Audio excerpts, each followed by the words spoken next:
कि यदि हमारी दिनचर्या सुंदर हो तो गृहम तपोवनम, घर ही तपोवन बन जाता है। आप में से कोई ऐसे महान भाव हैं जिनकी दिनचर्या बड़ी दिव्य है, होटल में नहीं खाते, प्याज लहसुन नहीं खाते, मद्यपान नहीं करते। ऐसी जब चर्चा आपस में होगी तो इस सम्मेलन में दूसरों को प्रेरणा मिलेगी। और ऊपर से जब मिल करके आप कहोगे अपने बातचीत में कि आजकल दुनिया में खान पान बदलता जा रहा है, हमारे परिवार में ऐसी एक मर्यादा है, तो उसका प्रभाव दूसरे परिवार पर पड़ेगा। कोई कुसंग बस अगर इसमें पड़ गया, अरे हमारे भाई बंधु इतने अच्छे से रहते हैं, तो उसके अंदर से वो दोष निकल जाएगा। ये भी प्रेरणा सम्मेलन से मिलती है। फलाने व्यक्ति हैं, अपने पूर्वजों के लिए इतना सुंदर सत्कारी कराया, भागवत कथा कराई, हमें भी कराना चाहिए। आपस में जब आप मिलते हैं, कोई ऐसा परिवार भी है जो बहुत निरीह है, समर्थ है, और उसका बच्चा बड़ा मेधावी है पढ़ने में, तो आप ही के तो भाई बंधु हैं। आप मिल करके, भगवान ने आपको बहुत सामर्थ्य दिया है, आपके थोड़े से सहयोग से आपके ही परिवार के उस बच्चे को जो मेधावी है, वो पढ़ लिख गया, एक IAS बन गया, एक जज बन गया, तो आपके पूरे परिवार को प्रसन्नता और उसका सुख मिलेगा।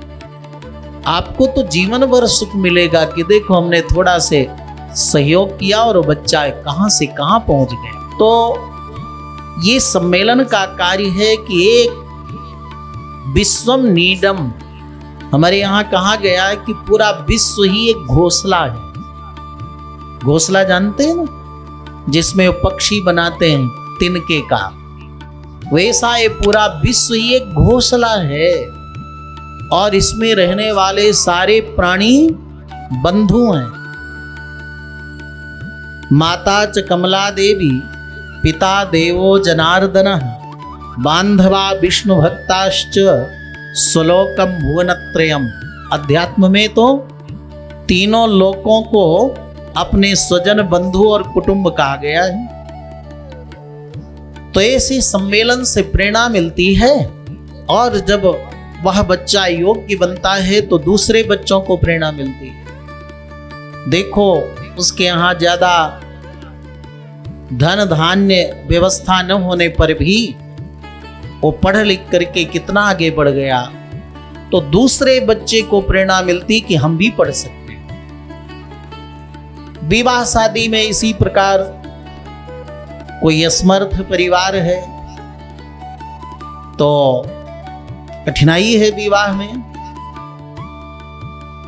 आप लोग आपस में मिल करके, आपके स्वजन बंधु हैं, मित्र बंधु हैं, कोई परिचित हैं, कोई आपके संबंध में हैं, तो आप आपस में बता सकते हो कि ऐसी हमारे परिचय में, हमारे संबंध में, हमारे मित्र में ऐसी बिटिया है, ऐसा बेटा है। तो इस सम्मेलन में अगर एक दो कन्याओं का 6 जगह विवाह हो गया, बालक का विवाह हो गया, तो आपका सम्मेलन सफल हो गया।